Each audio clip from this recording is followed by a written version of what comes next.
Good evening, everyone. My name is Todd Scholl. I serve as the lead learner for the SCEA Center for Educator Wellness and Learning. We call ourselves CEWL for short, and you can learn everything you need to know about us on this website right here, CEWL.us. That's cool.us. You can learn everything about the things that we do, like wellness retreats, our cool coaching program, all the member-led content that we have, all the videos from Pete Stone are on there, articles from Steve Newsom. We've got cool yoga resources on there. So we want to invite you to just check out what we do at cool.us. And there's a place where you can contact us as well if you'd like to request free professional learning for your public school or district in South Carolina. Or if you have a conference coming up and you need some presenters, you can always reach out to us at CEWL, and we'll do what we can to support the events that you have going on. Well, I am excited to be back tonight with another live stream, and tonight's guest is a 26-year education veteran who had a variety of educational roles, including elementary teacher, lead teacher, interventionist, and special education teacher. He's from Lancaster County, and so I'd like to welcome to the program Nicholas Nostro. How are you doing tonight, Nick? I'm doing well, Todd. How are you doing? I am doing okay. Did I get your last name correct? Is it Nostro or Nostro? Actually, it's Nostro. Nostro. Sorry. That's good, right? Sorry, Nick. I want to make sure I like to get names correct. I think that's really important. Thanks so much for your time tonight. And I'm kind of interested because as we were talking before we came on, my career started in 1995, which to me doesn't seem like that long ago, but I know some younger folks are there thinking, wow, he's ancient. But in 1995, I was hired to teach at Lakewood Elementary School as a teacher of students with learning disabilities. And I was not certified for that. I had a permit to teach that while I was taking some courses to learn how to do that effectively. But I still had to write IEPs. I still had to send out invitations to the meetings and still had to organize these IEP meetings for parents and for the teachers that were involved in the lives of these students. And it was really, really challenging at first. IEPs can, for a lot of people, be very intimidating. And for those of you who maybe aren't familiar with IEP, it's individualized education plan.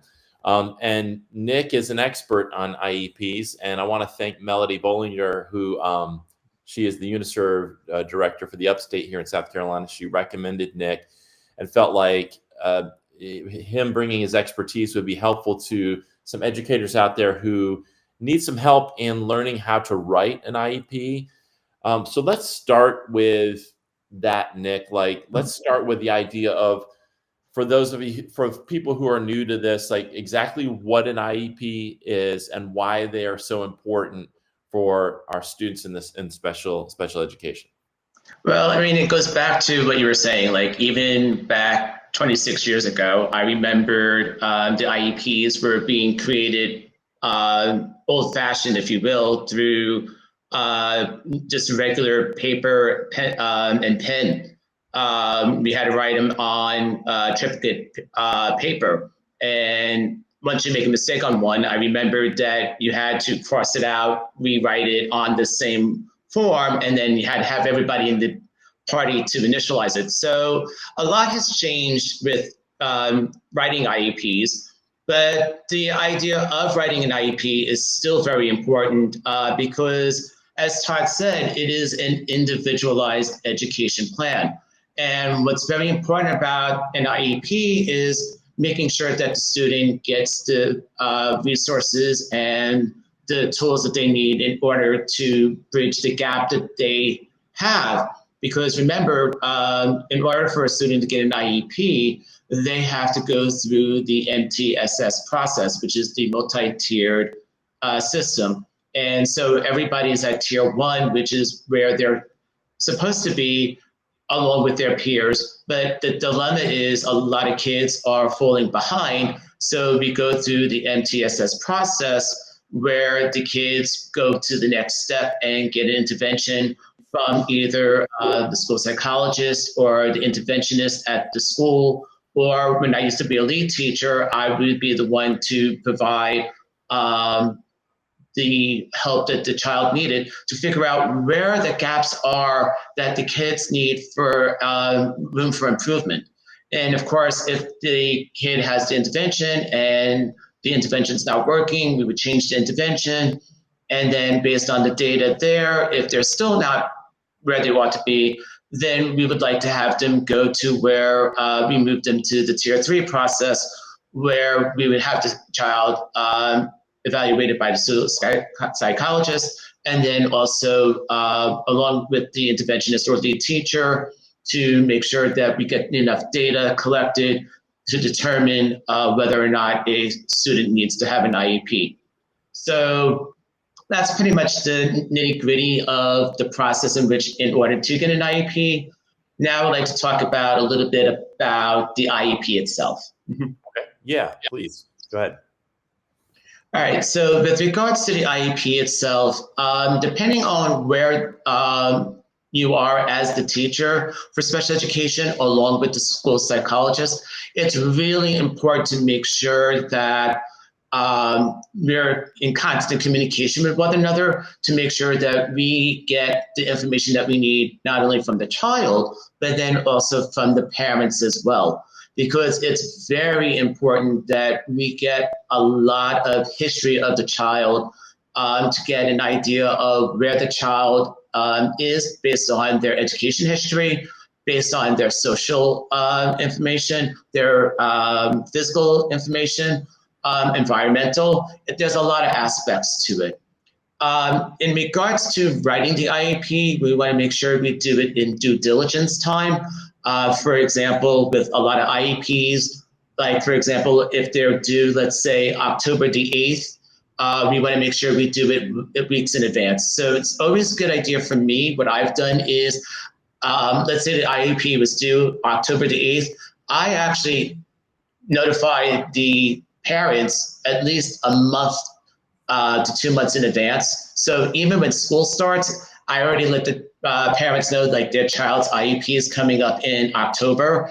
And so that way we could also pick a date that's good for the parent. So then that way we don't have a conflict of going over and becoming not compliance with the child's IEP. So I try to do that well in advance, and then knowing what this parent wants for the date of the IEP, like I said, about 2 weeks before the IEP is due, what I'll do is I'll set up the date. And what I love about EdPlan is that it's a flow chart. You just go with the flow of what you have to put in.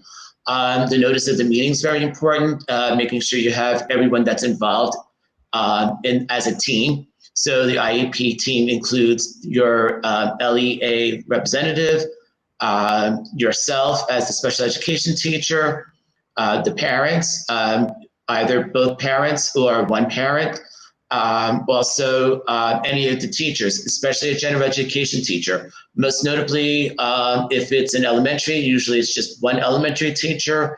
If it's departmentalized, you might want to get a teacher where the child's IEP actually is needed assistance. So for example, if you have a child that is struggling in math, then it would probably be great to have a math teacher there. So that way you have that expertise of seeing what the child is and is not doing for that information. And it helps out creating the actual IEP goals along with the data that you collected by yourself with the previous IEP or from the information that you're getting from the school psychologist as well. So that being said then, when creating the IEP itself, I know that there's a lot of teachers, I myself included, when I first started writing IEPs, and I'm Italian, so I like to talk. And the thing about talking is when you talk too much, sometimes the meetings last longer than what they need to be.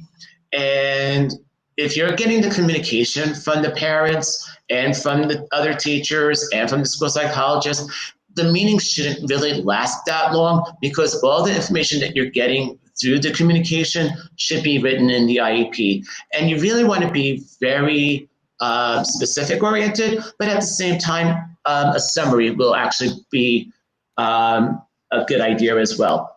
So once you have the meeting and everything, the biggest thing is that I've always see is when you're writing the IEP, you want to make sure that you have the information that you need as well as data. What I like to do is I create with my students what is known as a data notebook. And it's pretty much exactly what it says. It's their data notebook or data binder. And basically I have it where it's tabbed. And I probably could provide later on a picture of it through the Facebook page and after this live stream. But basically it has the student's IEP, parent guardian information, any benchmark data that we use, progress monitoring data, which is very important, and a lot of the students' work samples. And that work samples can also include the information for the student with progress monitoring. And so when you create the IEP and you already have the notice of meeting, again, making sure you have the present level of performance. And that's including the goals and objectives. So what I like to do is where it says data from the following sources were used to establish present levels and priority of education needs. Now, again, depending on where you are in writing an IEP, the information can come from the previous IEP. The parent input is very important. Annual goals and progress report, teacher observations and input. I also like to include the children's input. Now, for a lot of students, they're not at the transition to 13. That's another form of an IEP, because you have an IEP and a transition to 13 IEP, and then later on you actually have a transition to, I believe it's 18 IEP. So what happens is that's for goals to go on to college or a vocational school or what they want to do for their career.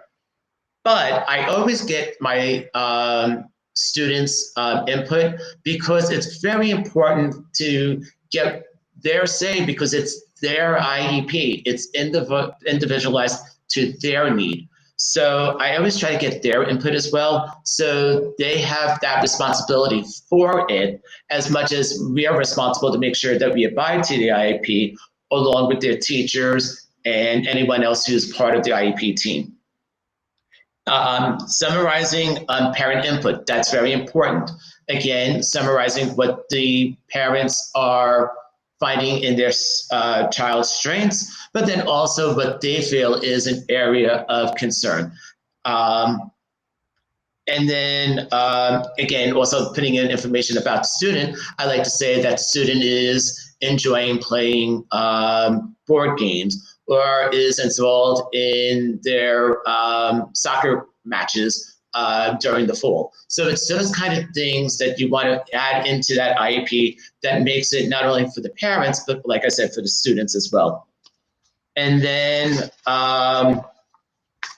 when it comes to the actual IEP itself, it's very important that we want to talk about what is their areas of strengths.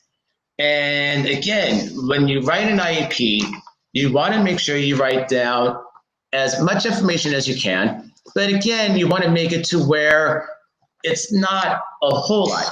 What I like to do is when I do an IEP and I write about their strengths, what I like to do is I like to do it based on where they're doing both in reading, written expression, math, and if it's something with like a physical activity, because some IEPs might have a student that might need a IEP for a physical need, I also like to give them their areas of strengths as well in that IEP, what they're able to do. And then that could be math data as well. that could be from, again, parents' input, teachers' input, and you want to put all that in for that section.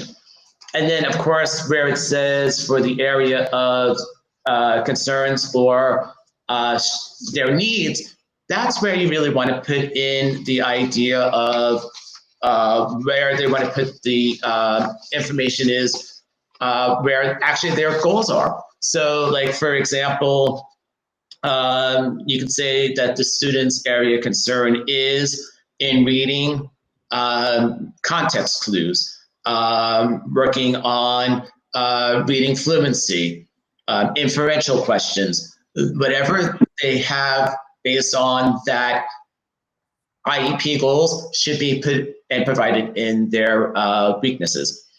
And then writing the actual goals.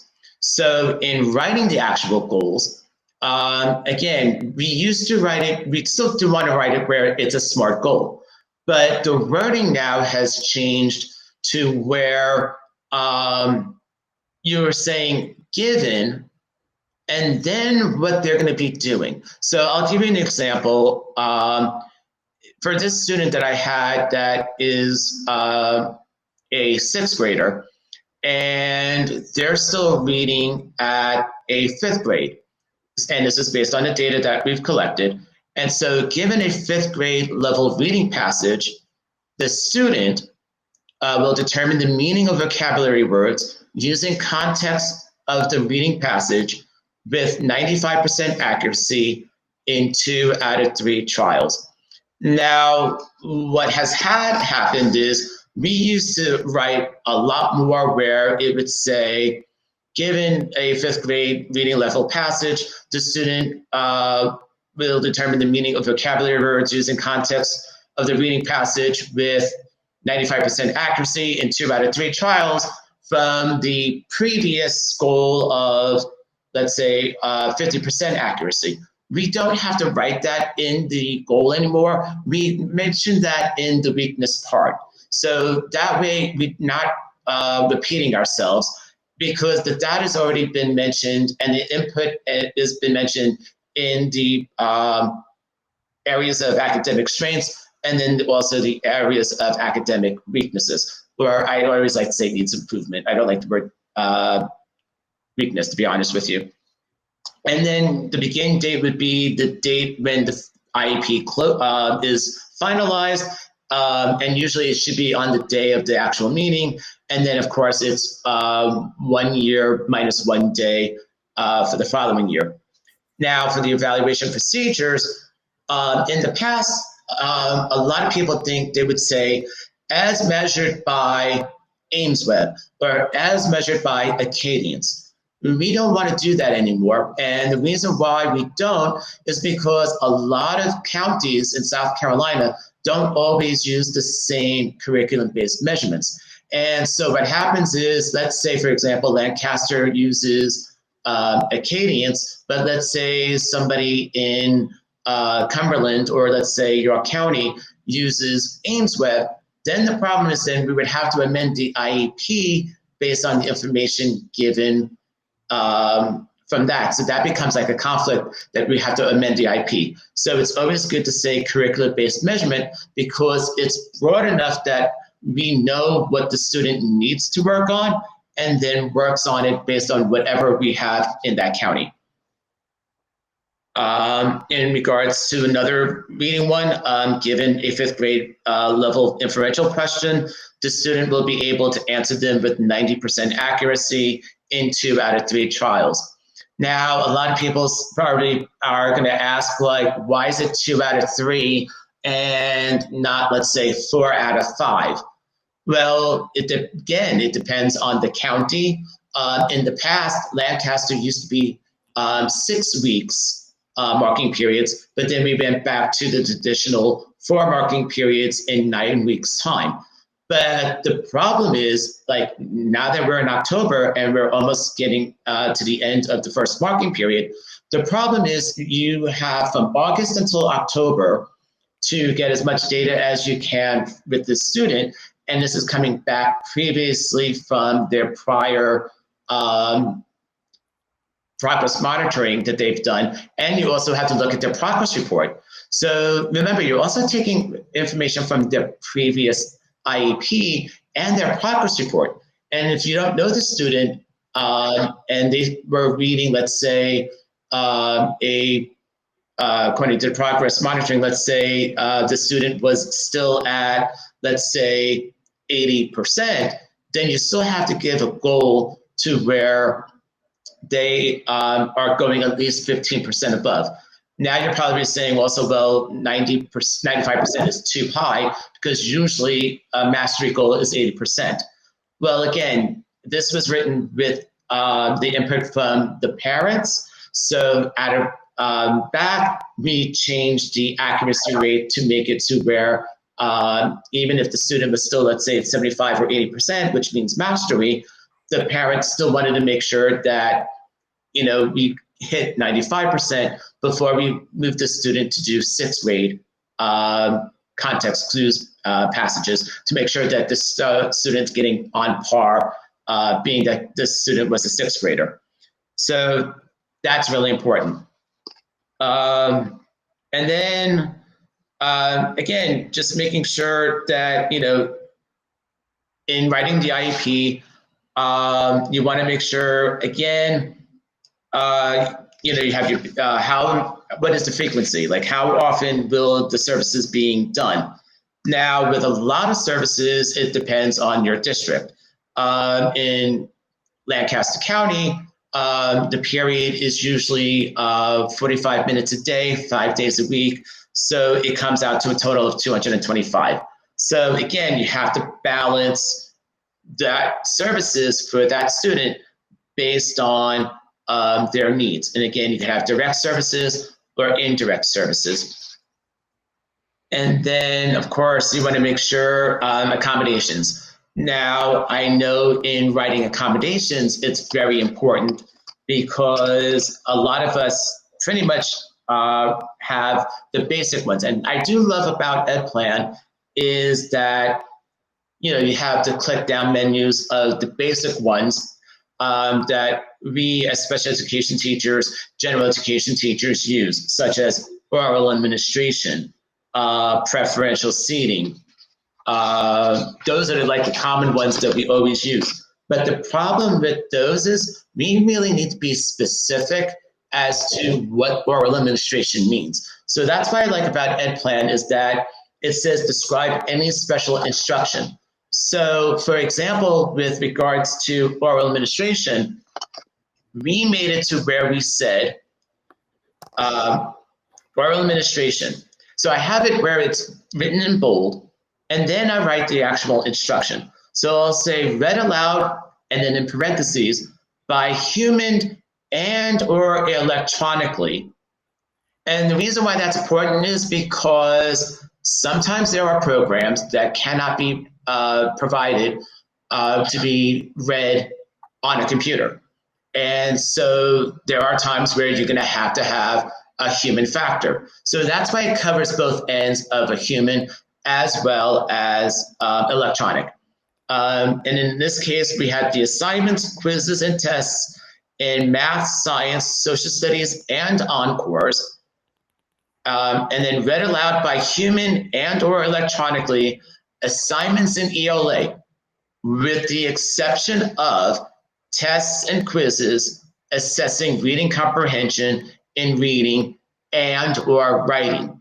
And the reason why we are saying that in this way was because in regards to when the kids take their assessments at the end of the year with the SC Ready, because they need to know if they're reading comprehending at their level, we do not provide them with the read aloud in ELA, both the reading and the writing, because there's also a reading story that you have to do for the writing.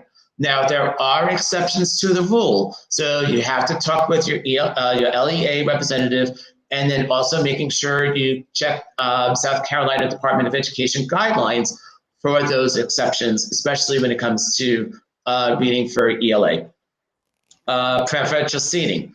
So what I have seen in the past about that is Usually people will say, will sit next to instruction and or away from distractions to do their best writing and or when taking assessments.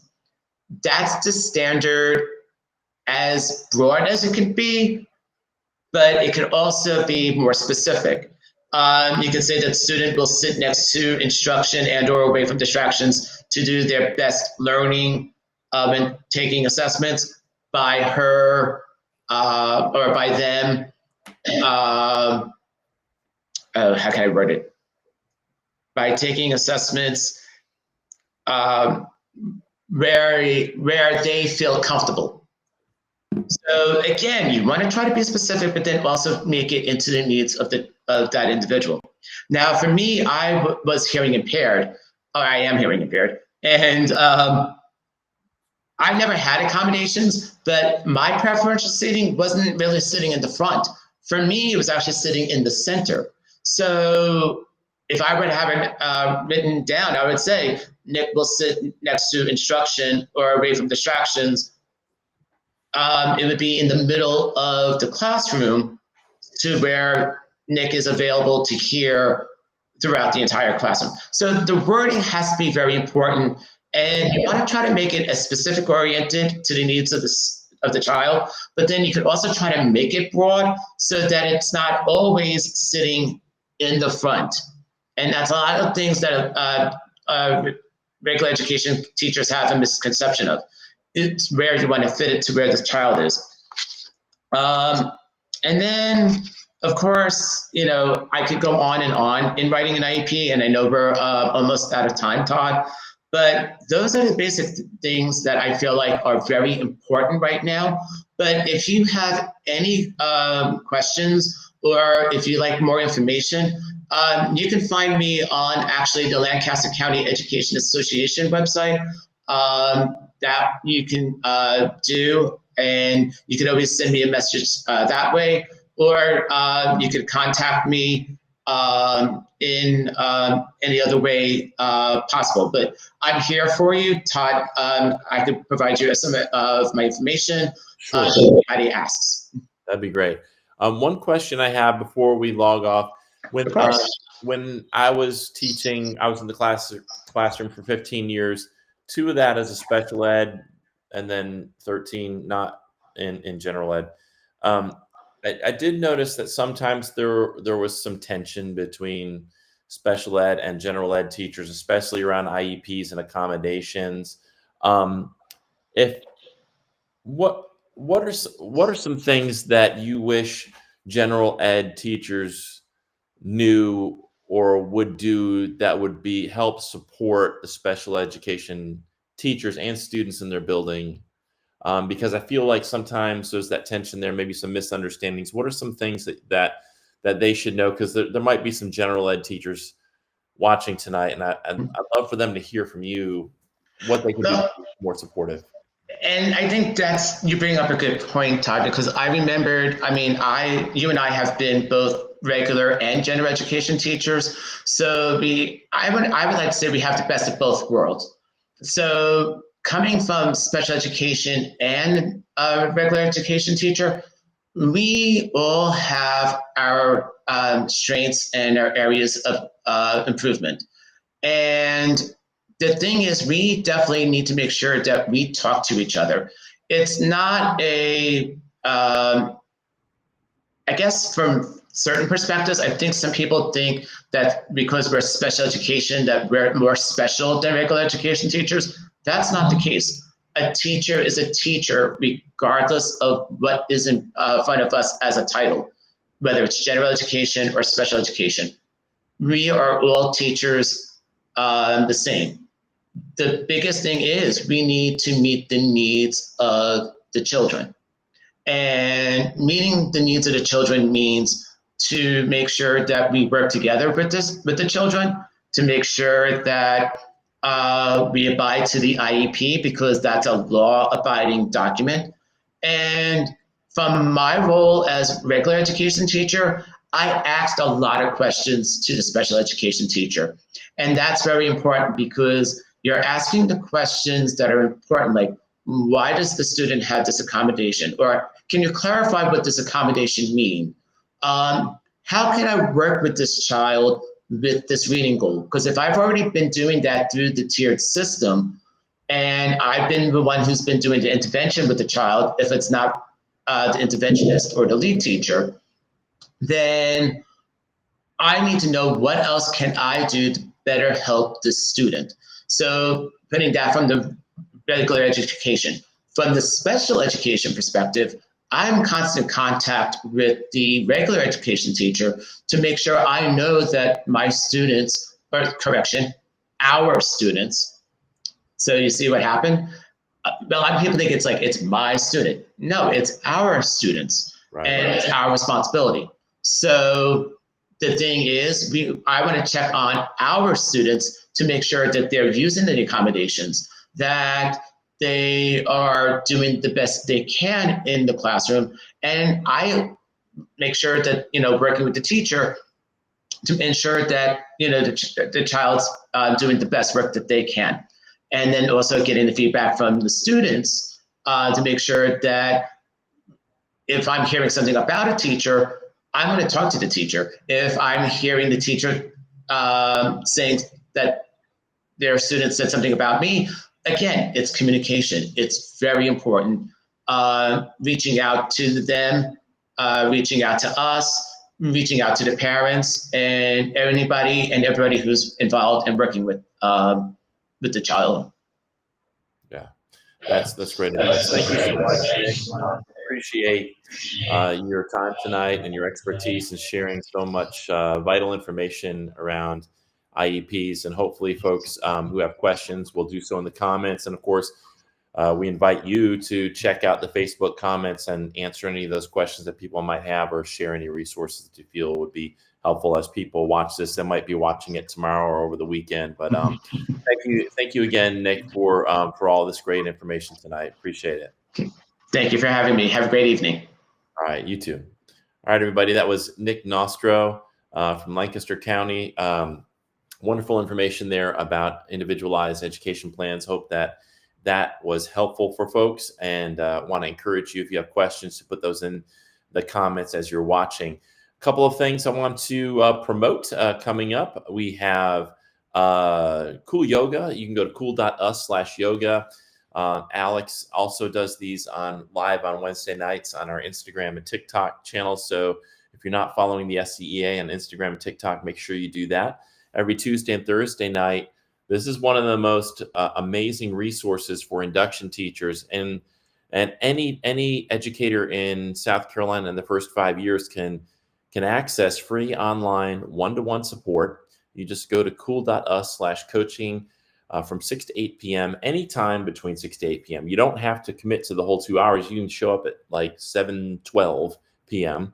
and just log on, and you'll be put into a room with one of these 3 veteran educators, and you can ask them questions, and you can get unfiltered advice without judgment, and ask questions about anything related to teaching, and they will be more than happy to support you.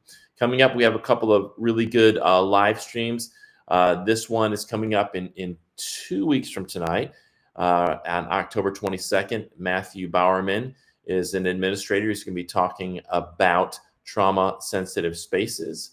And then in November, on the November 5th, I mentioned Alex earlier in his Cool Yoga series. He's going to be talking to us about yoga and social emotional learning for educators. A lot of times we talk about SEL and we think about SEL for students, but he's going to be talking about SEL for educators. And then coming back on the program is a favorite, Audrey Kalianos, who is a certified nutritionist. And she's going to be talking about linguistic neuroplasticity, and that's going to be on November 12th at 6 o'clock. And then we have a couple of new live streams that we just scheduled. One is with Sylvia Wright, who is a candidate for superintendent of education, and she is going to be appearing on the live stream coming up on December 5th at 6 o'clock.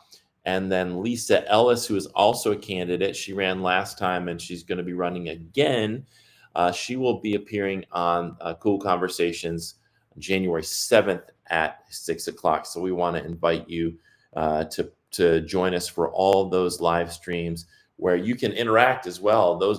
Every live stream is interactive. If you're on Facebook, you can type in comments and we can bring those comments and questions on, and you can participate live with us. You can ask folks questions as we're interviewing them. Well, I want to thank Nick Nostro again for joining us and talking to us about IEPs. We hope this has been helpful. A couple of final things. If you are interested in learning more about what we do at Cool, this is the website, cool.us. And of course, we would not be here without the South Carolina Education Association, which is the South Carolina affiliate of the National Education Association. And Cool is funded by a GPS grant from NEA. And we're so thankful to NEA for providing us the funds to do this work, and thankful to partner with the SCEA to promote public education here in South Carolina. If you would like to be a part of the SCEA, which is the premier education advocacy group in South Carolina, go to this website, jointhescea.org. When you join the SCEA, you're also joining your local association, and Nick is part of the Lancaster Education Association. So you're joining your local, you're joining the state of the SCEA, and you're also joining the national, the NEA. We're the only teacher advocacy group in South Carolina where when you join, you're joining at that local, state, and national levels.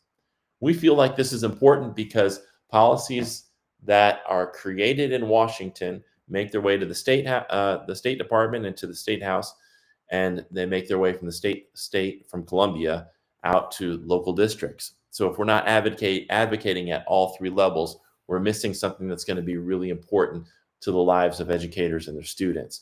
So we hope that you'll consider joining us and advocating locally, at the state, and nationally. NEA also has some incredible benefits. You can check out the benefits on the NEA website at neamb.com and learn more about insurance and credit cards and all pet insurance and travel discounts and things like that. There's so many benefits when you join a National Education Association, when you join us, because there are 3.2 million members. It's kind of like the AARP. You get all kinds of discounts and deals with different companies and groups, and we hope that you will take advantage of that. But the main reason to join is so that we can come together, because we're stronger together. We can identify issues or problems in our classroom or in our district or in our state or in a country, and we can talk about those things, or we can come together, organize, and actually do something about them as a collective. We're stronger when our voices come together and we work together to create those solutions to improve your lives and to deliver the kind of schools that you and your students deserve. So again, the website to do that is jointhescea.org. It's very, very affordable, and we hope that you will consider joining and supporting the South Carolina Education Association. Well, thanks again to Nick Nostro, and thank you for tuning in. And we will see you on our next live stream coming up on October 22nd. We'll be talking about trauma-sensitive spaces. Until then, we hope you have a wonderful week and enjoy this beautiful fall weather. Take care. Together we learn, together we grow, together we heal, together we flow. Be cool, every teacher, every school. Be cool, every teacher, every school. Be cool, every teacher, every school.